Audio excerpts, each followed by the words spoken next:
Let's return to This Week in America. Here's your host, Rick Bratton. Welcome back, everybody, coast to coast. This Week in America. A Gentle Hell by Karan Bishop is based on 3 women who work undercover for the FBI to expose occults involved in child trafficking, child prostitution, and snuff films. Because they were raised in families involved in the occult, they have special qualifications and also understanding of the minds and hearts of people that find pleasure victimizing the most vulnerable and weakest. Their lives are changed due to all they become involved with during this investigation. Karan was born in Laramie, Wyoming. Over her life, she's been a teacher, social worker, child abuse specialist, and author. Karan Bishop, author of Gentle Hell, is our guest on This Week in America. Karan, welcome to the program. A pleasure to have you with us. Thank you. It's a pleasure to have you here to talk about this book, and I'm reading reviews, and the reviews are excellent. In fact, people are saying, we want more. Is there going to be a sequel? We want more of this story. Don't want to get ahead of myself here, but are you working on another book? Yes, I am. I want to continue the story of the 3 agents, but I want to draw on the personalities of other people that are involved in it. So, yeah, I am. It'll be kind of a follow-up. But Gabriella, the girl that was rescued, I want to bring in the process that these people go through after they're out of it and what it takes for them to have a normal life. So important. You've done such an excellent job in the portrayal and bringing these people to life. And that's going to be, we'll start with good news for the readers that are anxious to find out if there's going to be a sequel, and there will be a follow-up to A Gentle Hell. Our guest on the program is Karan Bishop. If you're Googling, that's Karan. Her website is karanbishop.com. You'll find the book at Amazon, the usual places. Go to our website, link directly to Karan's website, karanbishop.com. Where did this idea come from, Karan? What was the inspiration for writing this book, A Gentle Hell? Well, it's something I've been thinking about for many, many years. It came from my work experience, my background, people I worked with, the training I had as a child abuse specialist, things like that. And I began to see that people need to be more aware of the human side of this. And that's why I wrote the book, was to try to make these people live and make them real and help you understand that they're just like everybody else. They could be the person next door that has been through this, and to give those kind of people role models of people who have found victory in their life after this. Well, you bring the characters to life, and we have an understanding of who they are and what they're going through, which obviously will be continued in the next book. But this book, A Gentle Hell, does a really good job of telling an amazing story and bringing the characters to life, maybe unfolding an area that we've heard about superficially, but really don't know that much about. It comes alive in Karan's book, A Gentle Hell. You mentioned the background that you've had, and I talked about that, the social work child abuse specialist. Are some of these characters based on people that you've known, you've dealt with in your professional life, or not? No, I don't use people as such. What I do is I use the situations and the personality, the complex personality that many of these people have. And I try to incorporate that in that. But as far as using actual people, no, it was more complex than that, trying to get all that in the book. But I have worked with people that were a lot like that, people I really admire. And more people need to know they're out there. Well, you bring that to us. I want to talk about developing the characters, because that's really crucial to the story behind A Gentle Hell. You've got the the three girls that I talked about in the beginning, and we'll talk about them a little more in depth as we go through. But talk about developing these characters. How challenging was that to give each their own distinct personality, their story to tell, development during the course of the story, and then carry on the story? I would think would be involved, and you'd have to take notes to ahead of time. In fact, did you take notes ahead of time on the characters before you started writing the story? What I I go into fantasy land, and before I ever put anything on paper, I develop a whole backstory for each one of the characters. Yes. So by the time I start writing, they're like real people that have been through these things, and then I take them, I put them on paper, and I say, okay, where would they go from here? How would they handle this? So pretty much the characters are already there in my mind. And I really don't write anything down. I just kind of file it away in my brain. Interesting. I find sometimes writing things down, I can't really get the depth of the feeling that I'm trying to get, so I don't write it down. I guess it's more an emotional process, you know. Well, because it is, how difficult is it or challenging is it for you to stop writing or thinking about it? These people in your mind are real characters. You can close your eyes and see them. Maybe you don't even close your eyes and you can see them and you can sense them and you feel their presence.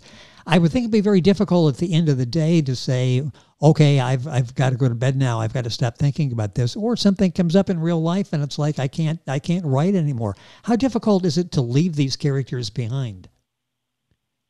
I think because of the kind of work I've done, it's probably easier yes. for me because I know I have to lay it down and walk away from it, or I can't do a good job of it. I can't carry all of those emotions. They're not really mine, you know. And I have a lot of things I like to do. I'm an avid reader. I do photography, and what I do is I use the same process I did when I worked in that area. You take yourself away from it, and you teach yourself not to think about it, because if you're always thinking about it, it becomes too personal, too emotional, and you're not going to make good decisions. And you've been involved in occupations like that, professions like that throughout your life. I mentioned teacher, social worker, child abuse specialist. Is that a key to success in those areas, is to know when, okay, you've got to, for your own sake, your own emotions, you have to shut down now? Yeah, for your sake and for the sake of the people. Even when you're writing a book for the sake of the characters, you have to walk away from it, because if you don't have a healthy perspective on what's going on and you can't be objective, you're going to do more harm than good in doing these things. Karan Bishop, our guest on the program. If you're spelling Karan, that's Karan, Bishop, Bishop. Her website is karanbishop.com. Book available at Amazon, Barnes & Noble, pageturner.us, all of the places. And we've got links for all those on our website, thisweekinamerica.us.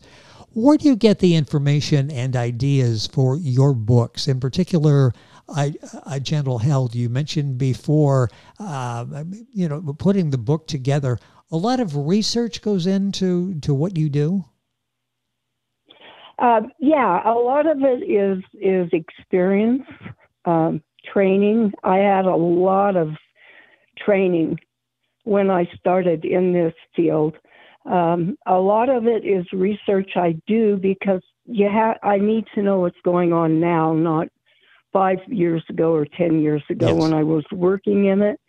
So I do a lot of research in that, and I also tap in. There are a lot of really good organizations working with these people.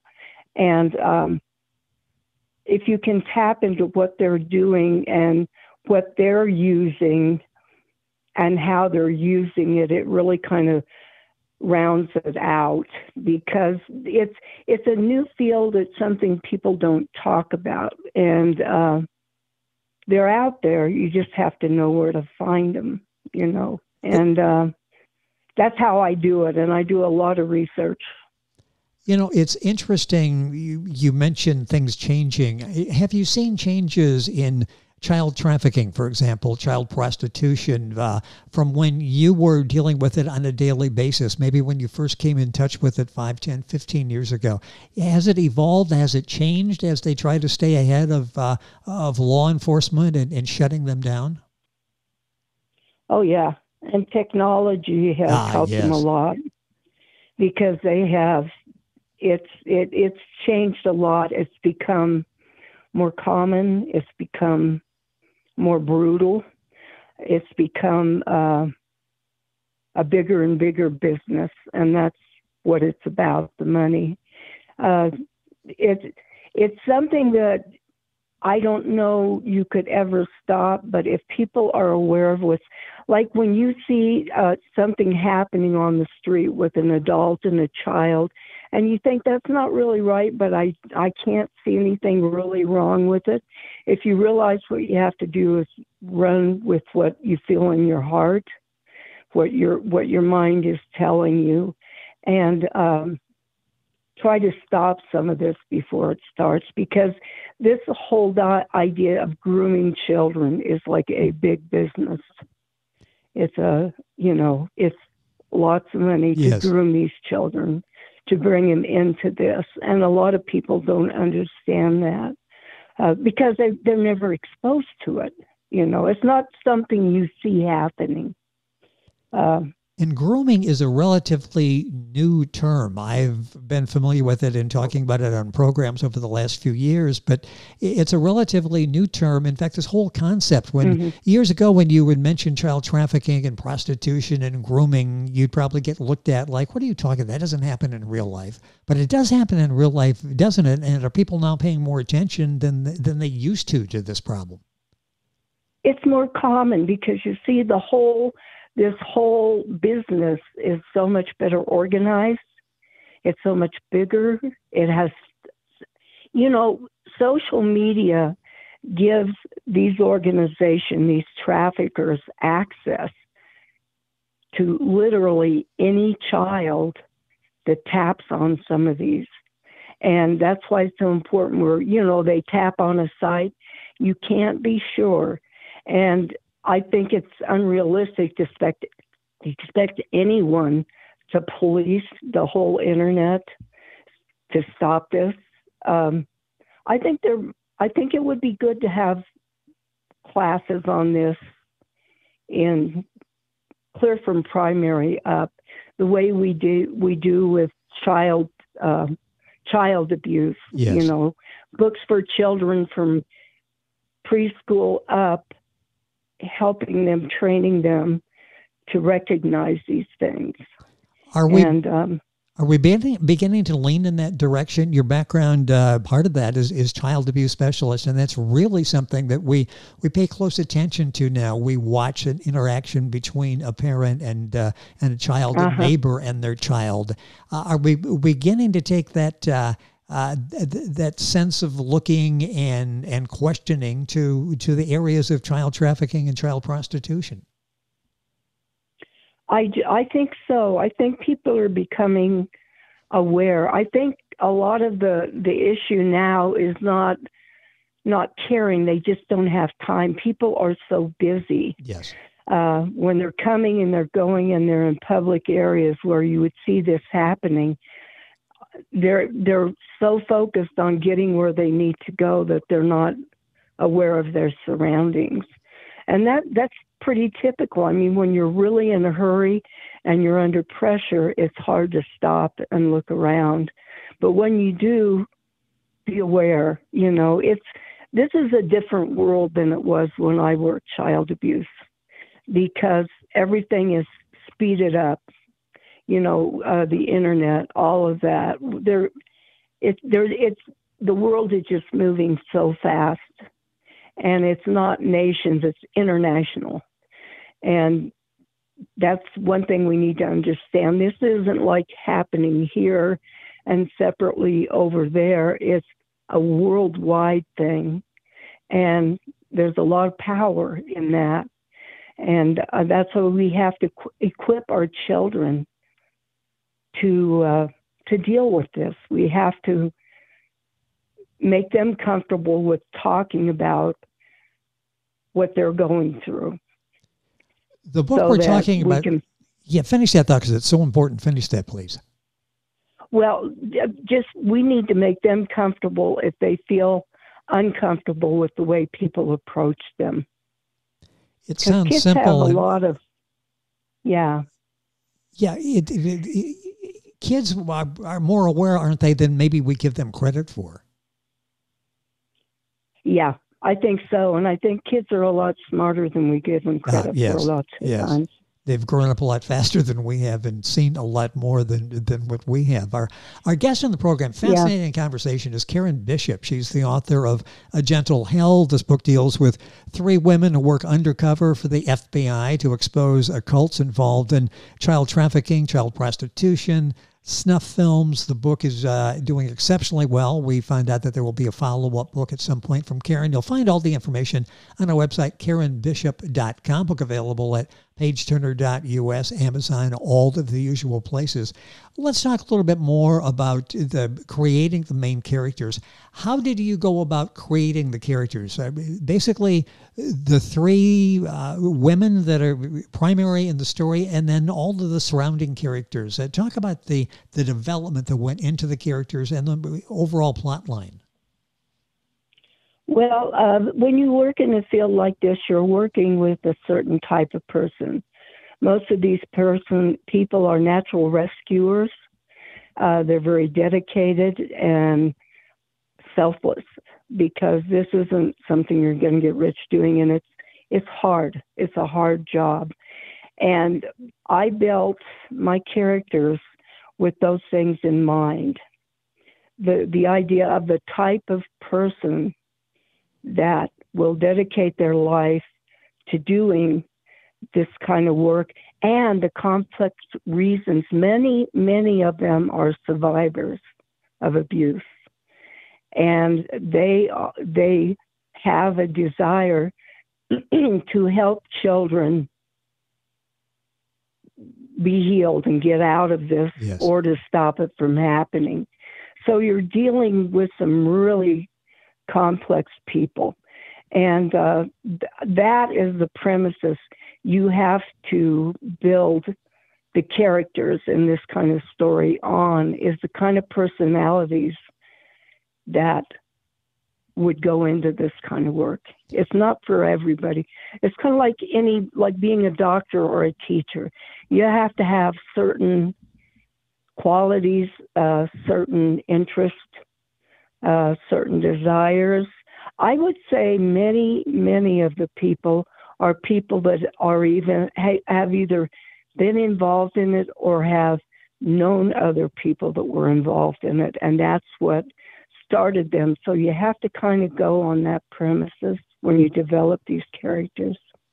And they come realizing, how they develop, and they're in dangerous situations, aren't they? The closer they get to what the goal is, the more danger they're in. Yeah, and you have to realize that they are people with scruples, values, and standards, dealing with people that have no scruples, values, or standards other than what they want. And those people are dangerous, because if they can do what they do to children, you can be real sure that they would think nothing of killing an investigator or something like that. You know, it's a different mindset. It's the mindset of a criminal.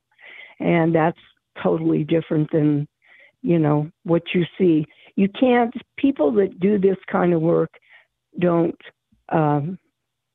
allow themselves to live in fear of what might happen, because they can't, or they couldn't do it. They have a dedication, like a policeman that says, if I have to go out there and die in the line of duty to save somebody's life, then that's what I'll do. And they the situations they're in, again, we talked about this when you were a social worker and had to sort of know when it was to shut down, at least temporarily.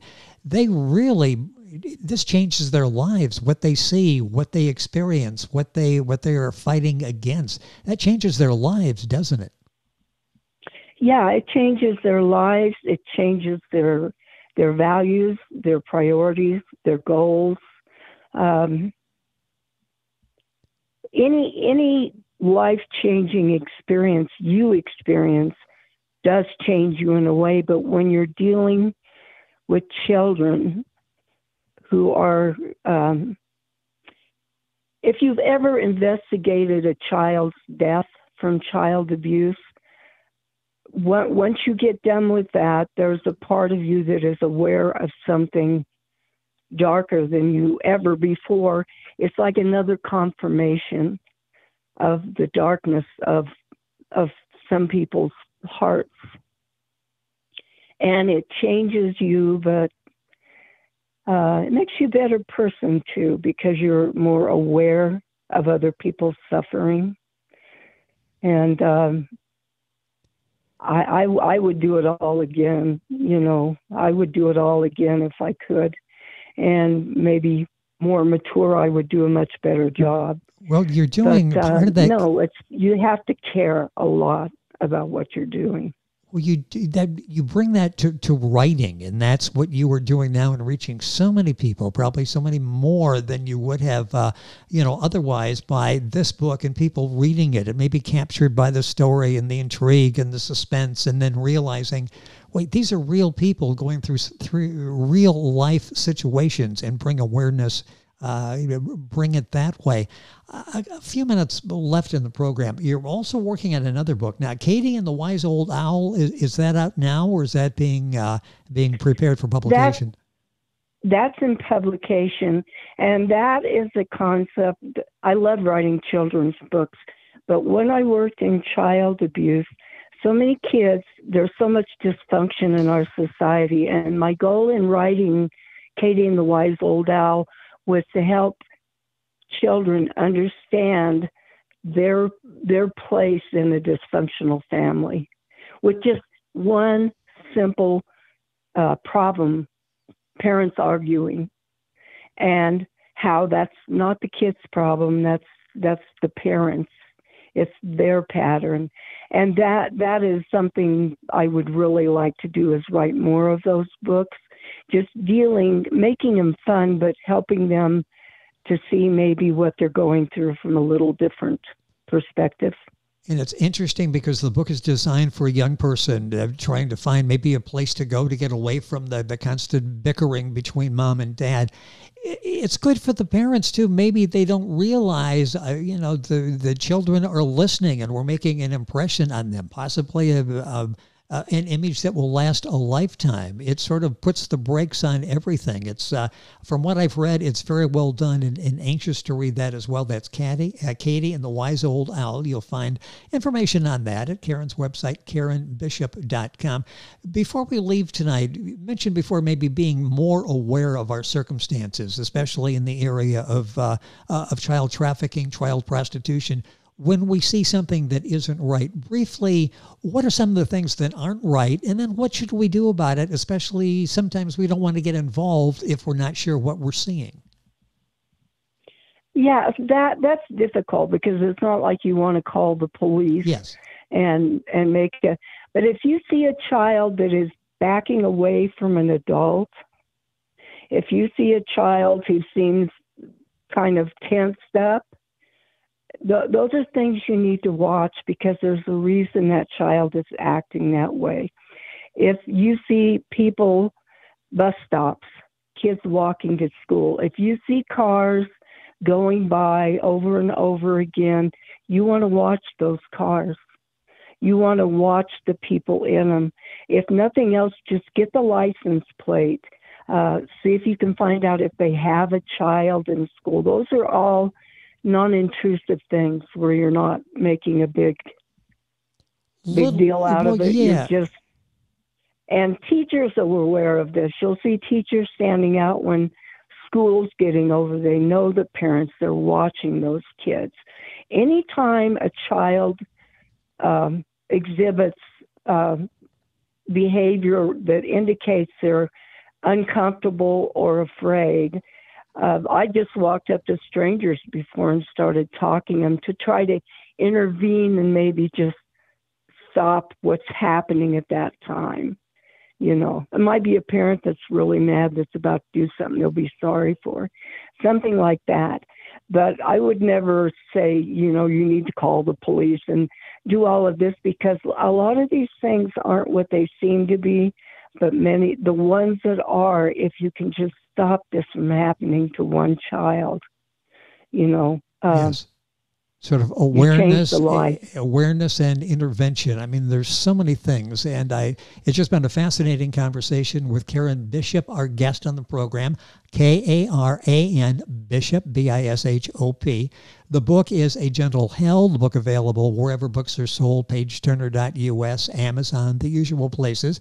All this information and information on Katie and the Wise Old Owl you'll find in upcoming books at Karen's website, karenbishop.com. Karan, the time has gone by so quickly. Hopefully we can do this again. Thank you for being with us on the program. Thank you for having me. It has been our pleasure, and Karen's book is A Gentle Hell. Her website, very simple, karenbishop.com. Link on when you go to our website, thisweekinamerica.us, directly to Karen's website. You're listening to This Week in America, and we're back on today's program right after these messages. This Week in America is online. You can visit our website, thisweekinamerica.us. Scott Pinkerton, associate producer of This Week in America. Jay Anderson, segment producer. Ben Watson, webmaster. Otto Bechet, director of engineering and TV production. This Week in America produced and is a trademark of Blue Funk Broadcasting, LLC. For information on all of our guests and to listen to this week's show, our website again at thisweekinamerica.us. And I'm Sean Bratton, executive producer of This Week in America.